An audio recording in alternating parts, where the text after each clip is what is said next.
What is up, everybody? Solomon here. Happy Friday. I hope you all have a fantastic weekend.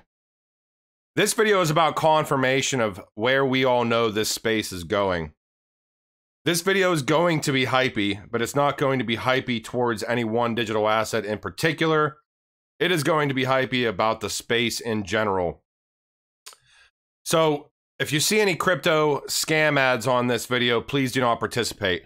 I'm hoping that this video is for people that may not be as familiar with the digital asset and cryptocurrency space. For the people that have only heard of Bitcoin and nothing else, this video is most definitely for you. Now, I have many other videos on my channel that will lead you a little bit deeper down the rabbit hole here. You can see many of the institutions that are involved in this space, the largest banking institutions in the entire world. The juggernauts of the financial industry are getting into cryptocurrency and blockchain, and the masses, less maybe 1% of people, I would say less, are even aware or even care to see what's going on, and it's going to cause them to lose out on the potential to generate absolute generational wealth. And it's a fact. That's going to happen. I don't care if you say it's not. I understand there's 6,000 cryptocurrencies, but you can fumble through the nonsense in there and see where these institutions are hedging their bets. And if you hedge your bets similarly to what they're doing, because do you think they're going to lose money? I doubt it. I think that you'll be pretty safe here within the next few years. So I want to start today. This is Standard Chartered, okay? Standard Chartered is a pretty big bank, and they put out a tweet: digital assets, including cryptocurrency assets, are here to stay. And they define cryptocurrency as a new asset class. This new asset class is transforming the financial services industry, especially in the way transactions and settlements are done. Now, Standard Chartered, if you are not aware, is a member of RippleNet's Global Payment Steering Group, and they provide RippleNet access. They are a Ripple customer and partner. You will see that here in a second. Now, there are many use cases in the digital asset space. We have decentralized finance, we have smart contracts, we have logistics and supply chain. I mean, you can run the gambit with use cases. I believe personally that the Internet of Information that we saw occur in the the 90s, and that we saw that bubble pop in the late 90s, and what's happened with companies like Google, etc., is happening again in the finance industry. We can see very much so that there's a move away from cash and dollar-based currency. I'm not going to say the dollar is going to go away, but the dollar is 100% going to be digitized and digital. And once one nation does it, it will be a domino effect. They will all do it. You can mark my words, that's 100% going to happen. What's interesting is we see Standard Chartered directly call out payments and settlements. Now, Standard Chartered is a British multinational banking financial service company. 1,200 branches, 70 countries, 87,000 people. Announcing Ripple's Global Payment Steering Group. This is all the way back in 2016. And we've seen announcements. Lael Bernard in the Fed and the government is basically putting out documents saying that the Fed has been working on these projects for a few years now. Obviously, they have. But, we can see this Global Payment Steering Group. Now, this was all the way back then, and this is Bank of America, Merrill Lynch, Santander, UniCredit, Standard Chartered, Westpac Banking Corporation, Royal Bank of Canada, CIBC, also joining the GSPG, Global Payment Steering Group. The Global Payment Steering Group defines the rules for RippleNet's rulebook, basically. So they are Ripple. If you're not aware, Ripple is a company that provides software integrations. They just so happen to interface with a digital currency that is called XRP. XRP settles in approximately 3 to 5 seconds on network. Obviously, whenever you are doing the back and the front end and everything else, it's probably more like a couple of minutes. The legacy transacting banking, or the legacy system, is like days. If I want to send money to you across borders, it takes days to do that. Whenever I can send an email and it takes seconds. So if you want to know why I invest in XRP, I'm in this for the long term. I look at corresponding relationships that Ripple has built up. I understand that Ripple success does not equate XRP price valuations. However, I also understand that if all of these banks are tied into the same network and we have some clarity as far as digital assets are concerned, what do you think that they're going to choose to use? Some random cryptocurrency? No, they're going to choose to use something that has what they perceive as a face behind it, even though it doesn't. XRP, we all know, is an open, decentralized network. However, we all know that XRP interfaces nearly seamlessly with RippleNet technology. So it doesn't take a lot to realize what's going on. Now, we can see here, and I'm going to go over this. I'm going to go over in this video, you know, because I've noticed lately that people just really are generating towards, or gearing themselves toward this hyped-based content. Which is fine, I could care less. I'm not going to present hype content on one digital currency. I will present hype content on the space, though, because I am hyped about where the space is going. And I think you would have to, you'd have to be blind if you're in this space not to see where it's going. But this video is for the people that may not be aware of where this space is going. We can see Standard Chartered here is tied directly into this Access platform. This is their platform, and they provide direct access into RippleNet. So great. Now, I did want to let you guys know, if you want a source of reference, this is Leonidas from Twitter, and he has xrparcade.com. His sources are very well thought out. They're researched. There's many links in here. Like, for example, if I click on correspondent banking relationships, top 100 banks in Ripple, I can go down the gambit. He's gotten it out here. Maybe this is by net income on a yearly basis or net assets held by banks to determine the biggest ones. You can see if they're a RippleNet customer or not. Click directly on the links and it will take you to the press announcements where they have partnered with Ripple. You can also see the XRP ecosystem, which is just fantastic. Okay, now these are the top 10 performing stocks of the 2010s, okay? We look at Netflix, 4,011% return. So, you know, if I would have invested $100, I would multiply it by 40. That's about what that's worth today, right? Now, if you look at, you know, what else is on here? So Domino's Pizza, Market Access Holdings, and Exact Sciences. 40x, right? If I go into Ethereum's chart here, we can look back in 2015 when Ethereum network went live. You could buy Ethereum for $2.77. It went all the way down to 88 cents. In the bull run of 2018, Ethereum went up to like $1,400. So you do the math. How much Ethereum could you get for 67 cents? You know, for $100. And what would that Ethereum be worth at, you know, $1,400, $1,500? Return on investment greater than 9,000% in 5 years. Well, actually, for Ethereum, that was in 3 years. In 3 years, 9,000%. And that's 9,000% today. We know what Ethereum's price is today. This had to be like 40 or 50,000%. It had to be crazy. I'm not going to calculate that, but it's insane. You look at Bitcoin, and we all know, like, I'm not going to sit here and talk trash about Bitcoin. I believe that XRP Anderson put out a great tweet today saying it is the most liquid, and it is. It has the most. It has the most liquidity because it has the largest market cap, quote unquote, if you believe a market cap at this point. So it's easily to trade in and out of Bitcoin across the board. Now, Bitcoin today is $11,621. Return on investment, 8,489%. Multiply whatever you put in by 85. Now, if you would have been in 2018, multiply whatever you put in by, 150, 160, whatever that may be. Something like XRP, 4,679%. This is what this video is about, though, people. Right here. This video is about the technology that is going to supplant something like Bitcoin. I'm not saying Bitcoin's ever going to go away. Maybe they'll find out a way to scale. Maybe they'll find out a way to become more carbon friendly, whatever. However, you've got initiatives across the board, blockchain initiatives, in a new asset class, such as something like Cardano. You've got something like VeChain. You've got something like Algorand. You've got Hedera Hashgraph. You can see right here Cardano's return on investment, okay? 471%. Take whatever you invested in, multiply by 4. You can, if you bought in at the very beginning. VeChain, 20%. Algorand, negative 83.34%. Hedera Hashgraph, negative 58.82%.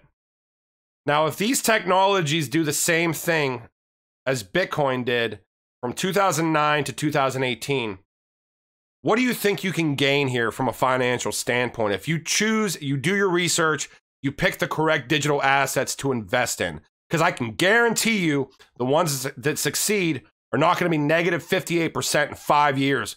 We have a market cap, which I'm going to go over in a second, of about $300 billion. Art's market cap, fine art, is like $700 billion. Do you think that blockchain, with all of these organizations that are developing on blockchain and that are gearing up for marketing crypto assets like they're the best thing since sliced bread, are going, do you think that blockchain is not going to supplant art from a quote unquote market cap standpoint? It's nonsense. And you don't see it on mainstream media because we're so concerned about what's going on in the world right now. But what's going on in the world right now has very much so to do with this space. This space, biometrics, 5G, global market capitalization of all crypto in 2018, or maybe the very beginning of 2019. I can't get to the peak here, but I think it was $860 billion. Global market cap of all crypto right now, including Bitcoin, $361 billion. Excluding Bitcoin, $146 billion. That is nothing. That is a drop in the pan of the global economy. That's nothing. World's biggest companies versus Bitcoin, last decade performance. If you had invested $100, and I'm trying to present this to you to tell you that Bitcoin, we know what Bitcoin did. It was revolutionary in 2009. To be able to transact and not have an intermediary involved, to be able to decentralize finance to an extent. It was huge. But we can see some of the flaws with Bitcoin now. From a carbon standpoint, what, one transaction could power a US household for like 2 weeks? That is not sustainable unless they figure out how to solve scalability and how to solve the mining issue. And I don't know if they're going to do that because we see the multiple forks that Bitcoin has. If you're not aware, a fork is basically when the developers can't come to consensus on a change to the code, so they fork it off into something else. Now, Bitcoin, if you would have invested $100, initial investment, last decade, after 10 years, your $100 will be worth $9.2 million. And we will have situations like this happen again. I would say this is almost nothing compared to what we're going to see when we actually see main scale adoption of digital assets. And I don't think that we're far off. I do think that, you know, all these big institutions and the governments right now with the central bank digital currencies that we're going to see coming basically put this market on hold by delaying regulation that should be there by now. You would have done the same thing with Amazon, $100. You would have had $3,300. Apple, $2,400. Visa, $1,700. Microsoft, $1,000. JP Morgan, you get the picture, right? What's going on is a revolution, people, and 99% of the people are not aware of the revolution that's occurring because it is not spread out. We still see things like crypto as a scam. We still see things like Silk Road and buying illegal things on the dark web with cryptocurrency. People buy illegal things with fiat currency on a scale that's much grander than what people are buying with crypto, especially now. I think that we need to have a little bit more clarity as far as taxes are concerned, too. Now, this is a fantastic thing here, though. I mean, we can even go down here. I wanted to go over this, though, and to end this video for you all. And I hope you all have a great weekend, okay? This is asset classes in the trillions. Now, what did we just see earlier? We saw Standard Chartered is directly calling out digital and crypto assets as a new asset class, right? That is transforming financial services, especially the way transactions and settlements are done. Asset classes in the trillions, and this isn't even taking into account derivatives because you get up into the quadrillions of dollars here. Now, I believe this is probably a year ago. somewhere around there, because I see $500 billion crypto market cap here. Art, fine art is above cryptocurrency, which is, I have nothing against fine art, but something that's completely going to transform the financial landscape as we know it, that every financial institution in the world is developing on. Do you think that's going to supplant art? Yes. Gold, $8 trillion.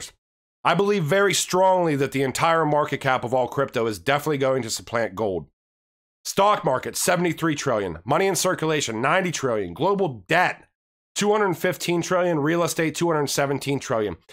And if you do enough research into this digital asset and cryptocurrency space, you begin to realize, I believe it was Deloitte that put out 10% of the global gross domestic product will be running on blockchain by 2025. That cryptocurrency and digital assets may not supplant all of these, at least in the near term, but they are going to swallow up these asset classes via tokenization. Cryptocurrency will flow through all of these asset classes here. You don't see that with things like real estate and gold. There's illiquid silos. You have silos built up in different asset classes. Crypto is going to bridge all of those asset classes simultaneously. We can see right here, future classes. As noted above, asset classes stabilize when they become essential to society. Is crypto essential to society right now? No. But is it going to be? 1,000% it's going to be. It has to be. Look at the global debt. Look at the USA's debt. What is it, like $30 trillion right now? Do you think that the US has an answer at this point to solve the debt crisis? No. You see what the Fed's doing, pumping trillions of dollars during this crisis this year. They only pumped, I think, 1.5 trillion or whatever in 2008. It's all leading to one place. It's all leading to digitization. It's all leading to increasing liquidity across the board. Where do I see crypto going? I see it swallowing and interfacing and mingling and bridging through all of these asset classes seamlessly by the time that they have this all said and done, okay? Some of today's problems, such as climate change, have given rise to aforementioned environmental asset classes, carbon credits, etc., etc. We see the 2025 and the 2030 initiatives.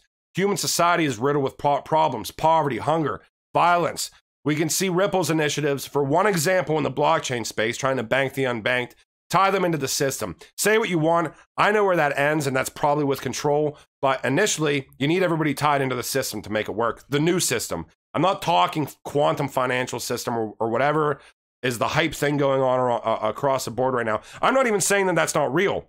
I just don't want to get too hypey because I don't like doing that with you. Because anything that you do in this space, and I'm going to leave you with this, I know where this space is going. If you do your research and you take a little bit of time to do your own research, you will know where this space is going too. But to those of you listening that have $1,000 in your bank account, I am not sitting here telling you to put $1,000 into digital assets or crypto. That would be the exact wrong thing to do. You need to pay attention.